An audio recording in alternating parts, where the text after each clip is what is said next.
Bonjour à tous, je m'appelle Alexis Dutet, je suis responsable du bonheur chez MV Group. Donc mon objectif, c'est que les gens ils soient tout le temps contents. Voilà. C'est ça ma grande mission. L'année dernière, ici, on était à peu près 900. On est un peu plus de 2100, je crois, cette année. Donc ça veut dire que c'est en progression. On gagne 15-20% de personnes. Donc c'est vraiment une très très bonne nouvelle. Ici, au couvent des Jacobins. Donc c'est super. Voilà, et on a des invités de prestige. Le deuxième invité, aujourd'hui, c'est un cador, vraiment un cador du marketing. Il a traversé l'Atlantique depuis Boston pour venir nous voir et nous raconter un petit peu son histoire. Aujourd'hui, il est vice-président directeur marketing chez HubSpot. Je vous demande d'accueillir John Dick, s'il vous plaît.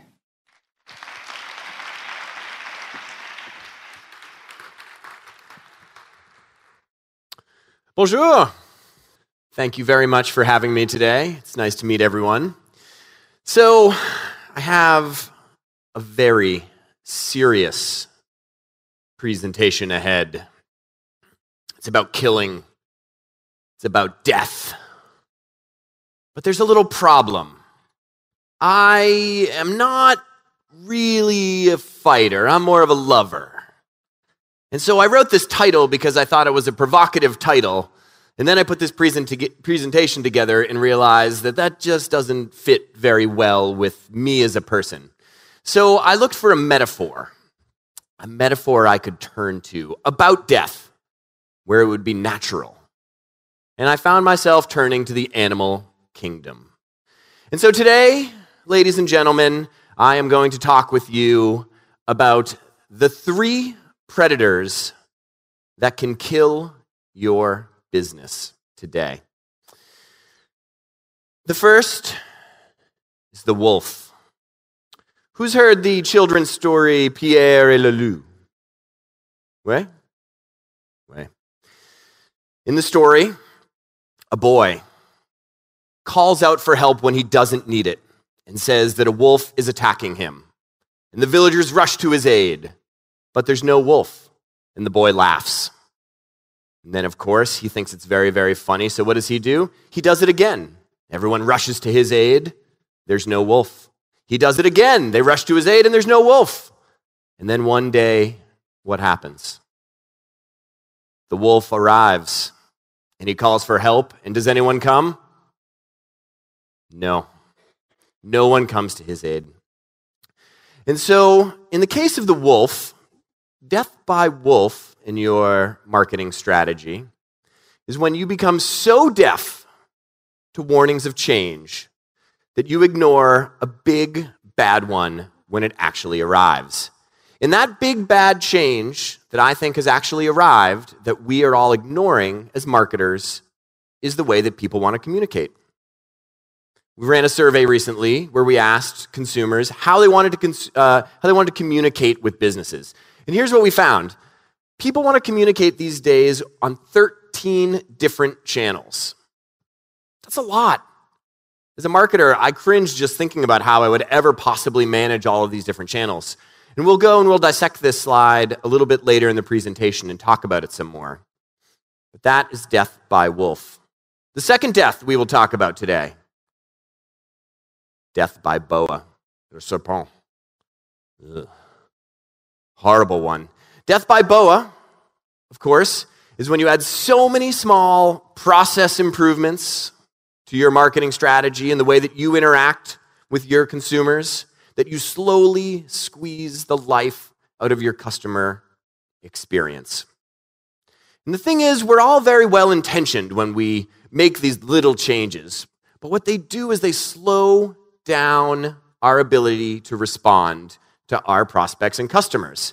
And that's a big problem today because consumers are very impatient. Generally speaking, from research we've recently run, over 80% of consumers expect when they reach out to a salesperson to get a response within 10 minutes. 10 minutes, that's immediate for them, and that's what their expectation is. Of course, it makes sense for customer service. Of course, if I'm a customer, I should be able to get a quick response. But a 10-minute response from a salesperson? That's crazy. And it's companies like Amazon with Amazon Prime, Netflix, Spotify, companies that are creating these immediate, delightful, and personalized customer experiences that are creating these expectations that every business has to now deliver on. So we'll explore in much more detail what some of these small processes are that we're putting in place that are prioritizing our prospects, or our process over our prospects. The third death, the whale, le baleine. Wait, did I do that right? Okay, wait, I'm getting I got a from someone. That's okay. Le baleine. Death by whale, of course, is when you ignore the biggest and loudest channel that you have because it's below the waterline. And what is that biggest and loudest channel right now if you are a marketer? It's your customers. It's your customers. So we ran a survey recently where we asked people the sources of information they use when buying business software. Here's what they said. 3 of the top 7 were actually directly from customers. Word of mouth, customer references, and review sites. But many of us as marketers are probably completely ignoring our customers because we're focusing all of our energy on how to engage new prospects to generate pipeline for our sales team. And so we'll explore in much more detail what it actually means to focus on your customers. And all of these things are connected because for the first time in a number of years, we are at the point where we're going from an evolution in how people expect to interact with companies to a revolution in how people expect to interact with companies. And the best thing you can do, if there's one thing you take away from my presentation, based on everything we've learned at HubSpot over the past 2 or 3 years about how to create a great customer experience, is that you need to make it easy for people to do business with you.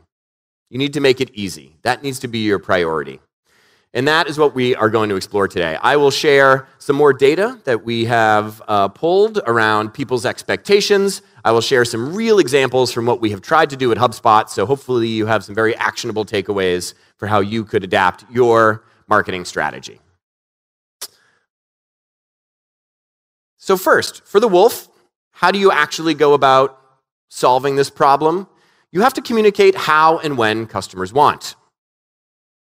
For the boa, it is very much about prioritizing your prospects over your process. And for the whale, it is about helping your customers be heard. So let's jump into how to communicate how and when customers want. So I have a very provocative statement for you all. You're going to want to tweet this one.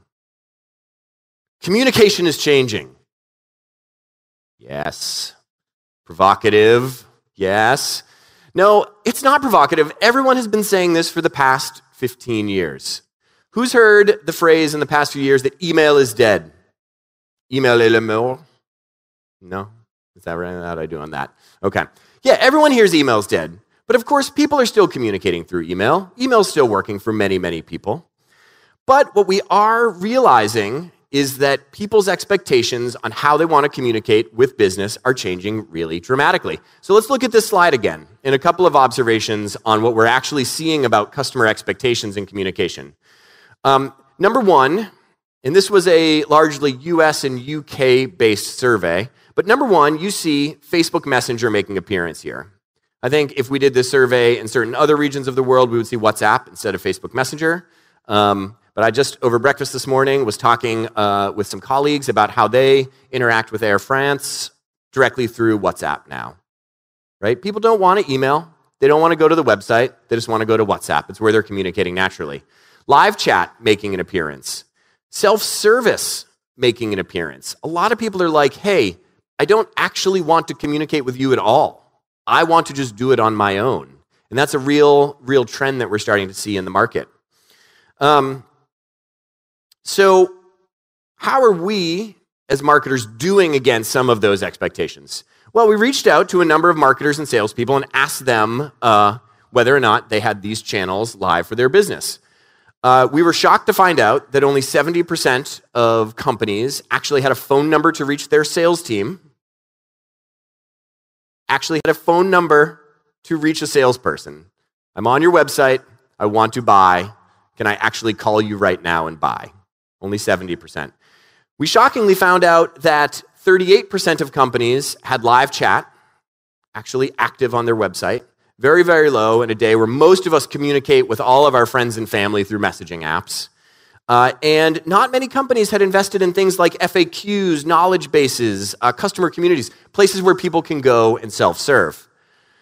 And what's really shocking is that if you cut this data by companies that are growing versus companies that are stagnant or declining in revenue, you see a real correlation, you see a real trend, right? What we see, number one, is that across the board, growing companies have invested more in making it easy for people to communicate with their business.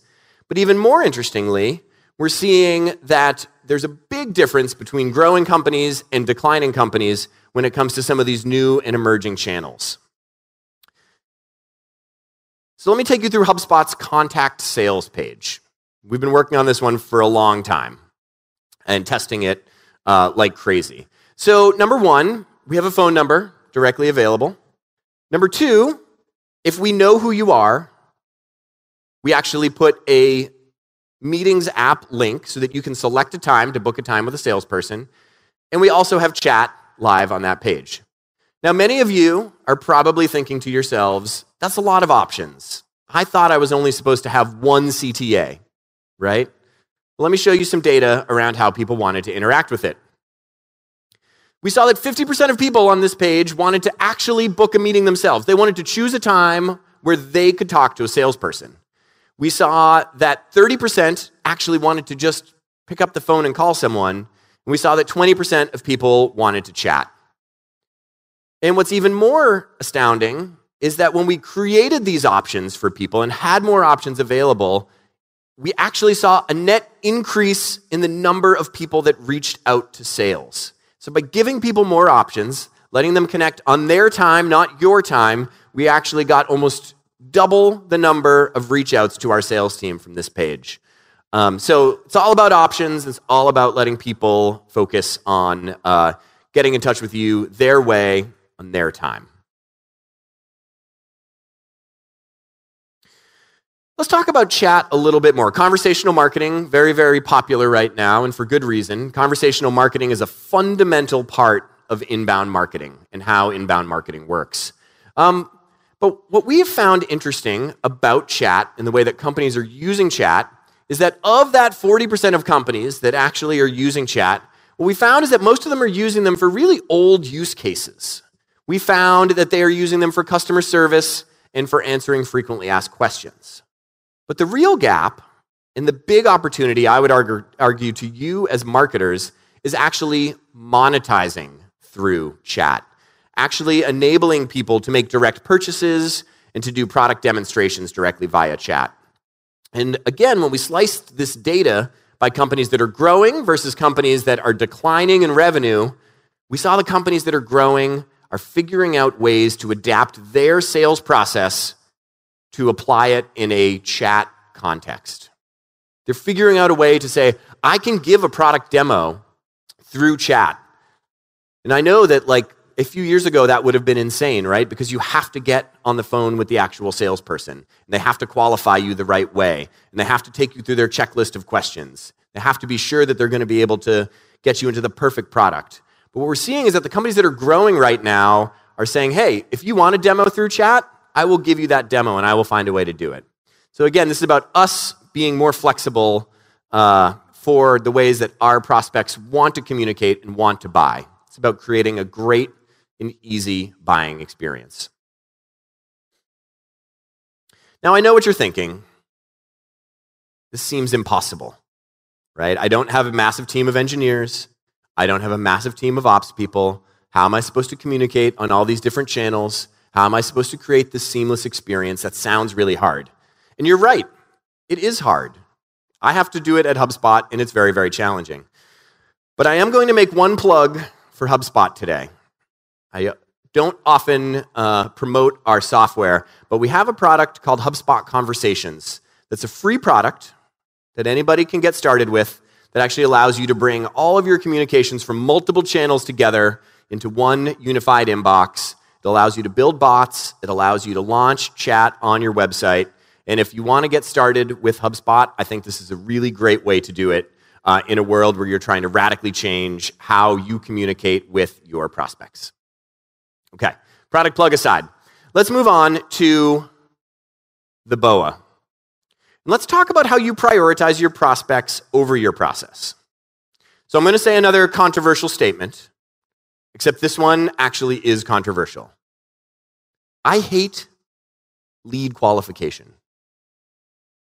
Lead qualification does absolutely nothing to help your prospects. Now, I know it's important to your business. I get it. The problem is, what are all the ways that people actually qualify their prospects? They ask for revenue, budget, they ask for location, they ask for employee size, what role are you in, they use a lead score for it. That's all good for the company, but not a single one of those questions that you are asking your prospect or your buyer actually help them in any way. It's a completely selfish process. And how do we go about collecting all that information? We create a lead form. Yes. And now look, this is a screenshot I took from HubSpot's website. This is a HubSpot lead form. And so I will talk about my own company in the process of talking about this transformation that's happening right now, because we too are part of figuring out how to transform and move beyond traditional ways of qualification. But this is a very un-customer-friendly way to go about getting information. And so we spent a little bit of time asking sales professionals and marketers, how much information are they collecting? What is the right amount? Because that looks like a lot of forms or a lot of fields on the HubSpot form, but maybe it's okay. I don't know. And here's what we found. We basically found that about 20% of companies had no forms in order to access content. Now, I would strongly advise against that strategy. I think there's actually a lot of value to be created through the process of bringing people to your website through inbound marketing, collecting information about them, nurturing them, and turning them into customers. But we also found that the majority of companies are using somewhere between 2 and 5 pieces of information as part of their qualification process. And so we at HubSpot are working through this now, saying, well, how do we get down to 2 to 5 pieces of information? Because whatever people come to expect, if they see something that is bigger than that or requires more information than that, it's going to put friction into the process. It's going to stop them from wanting to fill out your form. And as we have gone through the process, of course, of reducing the number of fields, what happens? We get an increased conversion rate on all of those forms, don't we? So when we went from 10 fields down to 8 fields on our lead gen form, we saw a 5% higher conversion rate on that form. More people were willing to fill it out. So although it may seem like you were giving a lot up by letting go of some questions you might ask on your lead form, what we're actually seeing is you're going to get something back also. So it's a real win-win if you are a marketer today. Another concept that I think we all as marketers and sales professionals have really embraced is the concept of geographic territories. So assigning accounts based on where they're located. But there's kind of a problem with that, right? The problem is, like, if I want to buy something, I don't care if my rep is in my location. It doesn't matter to me as a buyer. And so let's unpack this a little bit. Because by requiring information about where a company is located in order to assign them to the right rep, that slows down your whole process. So I would say that geographic territories are really the enemy of speed, but yet it's what we're all doing. All of us as companies of all sizes are embracing this notion of geographic-based territories to assign accounts to our various reps. And it's another thing that completely serves the company, not the prospect. What we've seen when we ask people kind of what sort of sales model they have is we see a nice rise in an inside sales model, which we think is much more friendly for the prospect buying experience, since they can get in touch with someone much more quickly. And so you see basically there's only about 87 or 13% of companies that are only in an outside sales model at this point. And I would encourage everyone here to continue to think about inside sales as a model And when you go to an inside sales model, it allows you to not have to worry nearly as much about geographic territories as the main way that you assign your leads. And the reason that speed is a big problem here is that it takes a lifetime to actually rotate leads in most companies.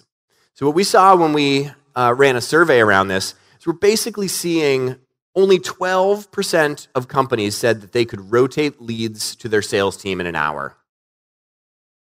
Now, we looked at a stat earlier in the presentation that talked about expectations in terms of a sales rep responding. What was that expectation? 10 minutes. They wanted a response in 10 minutes. But only 12% of companies can even get a lead rotated within an hour. Huge disconnect in the processes we're building at our companies and the expectation that buyers actually have.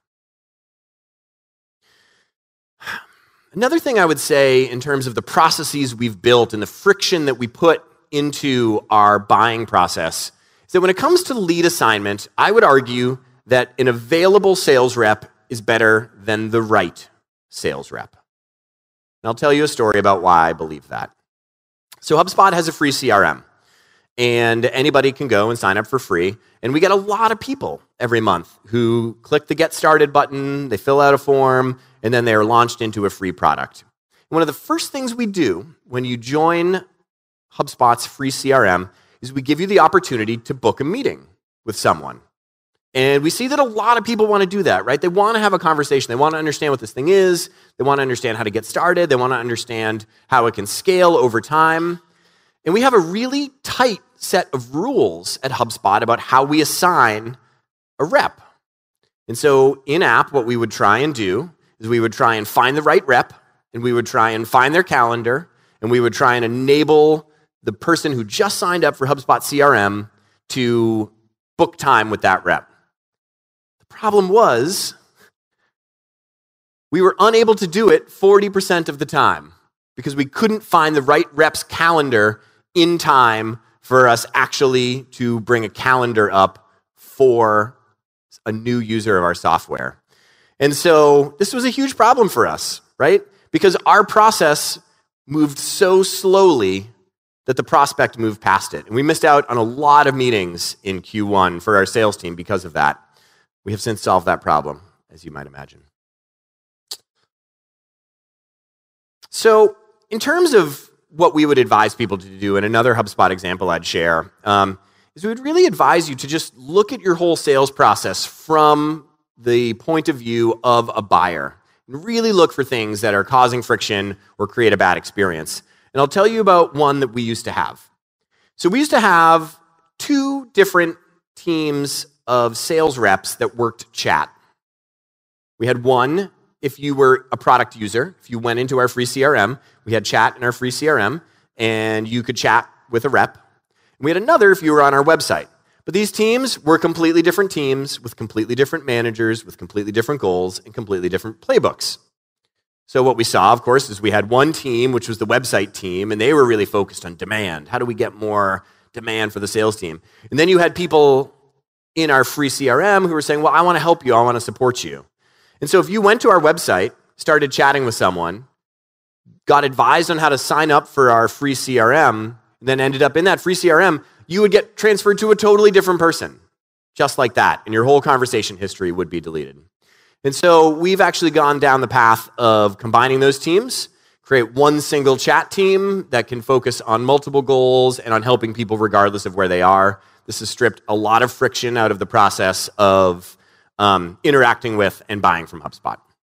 So I'd encourage you all to look for situations like that in your business and go down the path of actually trying to make some changes over the course of 2019 that creates a better experience for your customers. Let's talk about customers more and why customers are so important right now. Who's familiar with the funnel? Yes. Funnel is an old friend of mine. I love it deeply. We've been through some very good times together. We've done some great math together. We've calculated conversion rates all day. But there's a problem with the funnel. And that problem is that customers are an output. Customers are below the waterline. And if you're a marketer at most companies, once a customer is created, kind of wipe your hands of them, right? Like, okay, yeah, maybe you do a couple of communications here or there, but you spend all your time saying, okay, I got to get back to the top of the funnel. I got to get back to actually helping qualify for my sales team. And you just start ignoring customers. And we think this is a big problem in the year 2019. And we are starting to embrace the concept of, we call it a flywheel, but it's a cycle. It's more of a cycle way of thinking about growth in your business. And it puts customers at the center of your growth as opposed to an output of your funnel. And let's talk about some reasons why putting your customers at the center of growth really, really matters in 2019. The first is that nobody trusts your company. Fake news, right? People, they don't trust companies, they don't trust the news, they don't trust social media, they don't trust ads, they don't trust press releases. What they trust right now is their family and friends. 80% of buyers say they trust recommendations from their family and friends. I, at HubSpot, have had the opportunity to interact with a lot of vendors, buy a lot of software. I have never bought software that I was not able to get a personal reference on before I purchased it. It really, really matters in today's buying process. And so coming back to this slide that we took from the beginning, a couple of things that are interesting in here, right? So number one, customer references, a really important part of the buying process today. I think some people believe that customer references can really slow down a sales process, but we're finding that it's a very, very important part. It's expected in the buying process. This is something that your customer marketing team can invest a lot of time in. Similar to review sites, something your customer marketing team can invest a lot of time in. And the reason we think all this stuff is so important is that what we are finding is that when it comes to a B2B purchase, almost 60% of the decision making is actually done before they ever get in touch with you right now, which means the quality of your content, the quality of your customer stories, the quality of information you make available is absolutely crucial if you're going to win deals in the year 2019. And we're seeing that people want to figure out things on their own. We're seeing they want to buy on their own in many cases. And so several years ago, we made it so that people could buy HubSpot without interacting with a sales rep. And what we've seen is a 10x increase in people actually buying the software without ever interacting with a sales rep, which is pretty crazy. And so I thought I would just bring you through a little bit about our approach to customer delight at HubSpot and why we think it really matters. So the first thing we would advise, of course, is to build a great product. The second is to actually invest in customer marketing as it needs to work in the year 2019. And the third is in education and support. Now look, I'm a marketer, so I don't have an opportunity to build our product that we sell. But there is one thing that I thought I would share with you that we've been able to do at HubSpot that the marketing team can do to help build a better product. And that is actually create what we call an NPS bot. So there are a lot of bots out there for Slack or whichever messaging platform your company communicates on, where anytime someone completes an NPS survey for your company, that feedback gets shared with everyone publicly. So every single person at HubSpot has the ability to view this channel and read in real time what people are saying about our product. And it's been remarkable for us. It's really transformed the way that we all talk about our product, understand the pains of our customers. On a lot of these, what you'll see is people start getting tagged and we start having conversations about that specific feedback and how we could address it. If you're a marketer, this is a very easy thing you can do to help your company build a better product. The second is customer marketing. So many of you probably have customer marketing teams and they probably do some customer email. It's probably the thing that they do. We at HubSpot have really tried to envision customer marketing as a much broader function, and we've really reinvested in it. And what we've learned is a couple of things. Number one, if you don't have a strong customer marketing team, your customer communications can get a little bit out of control. So when we relaunched our customer marketing team about 18 months ago, we found that there were 400 teams at HubSpot, 2,500 employees, 400 teams that had the ability to email our customers. How crazy is that? When you don't build the right structure around this stuff, you create horrible customer communications. And what we learned was that we were sending anywhere from 15 to 20 emails to each customer per month because of this. How horrible is that? Bad experience. And so, of course, in an age where your customers matter, customer delight matters, this was a huge problem for us. So we got this under control. I think if you don't have a strong customer marketing team, and you put one in place, and you actually look under the hood to see what's going on with your customer communications, you probably will find that they are far worse than you thought they would be. A second thing is customer reviews. So customer reviews, of course, used in direct purchasing decisions, but what's really interesting is that customer reviews are now a fundamental part of SEO. So what do you think you get when you search for best CRM on Google? Number one, you get some ads, obviously. But then what you see is that the top 3 organic results are all fed off of reviews. Google is saying, I don't trust any one vendor anymore to have the maximum authority. I want to rely on a crowdsourced site. I want to rely on a place where the wisdom of the masses are able to actually tell me who the best is. And so if you want to rank highly with your software, it's very important to be present on review sites. And of course, we also are very proud to see that after those review sites, HubSpot comes up. Woo! Best CRM. Okay. So reviews are kind of new and different for customer marketing teams. It's a new thing. I thought I'd share just a couple of tips that we've learned about how to incentivize reviews from your customers. Number one, we have found that boosting their ego is really key, right? So making it that, hey, we are asking you for a review because you are a top user of our product, or because you've achieved some milestone, or because you've done something great. That sort of motivation is really incentivizing to a customer. Second, turns out people want to help their peers and help their friends. And so in tests that we've run where we've said, hey, could you help HubSpot and leave a review? Versus saying, could you help your peers by leaving a review? We get a much higher response rate for helping your peers. And the last is around actual incentives. Sometimes to drive reviews, you actually want to create some sort of monetary reward or incentive. That should always be, of course, done transparently. But we've played around with doing big contests, and we've played around with very small, $5, €5 compensation that is guaranteed. And we found that the small guaranteed compensation works better than large contests. So again, hopefully some tactics that help you feel like, okay, if I'm going to try this out for myself, here's what I would do. And the last piece is customer education and support, which I can't say enough about how important it is.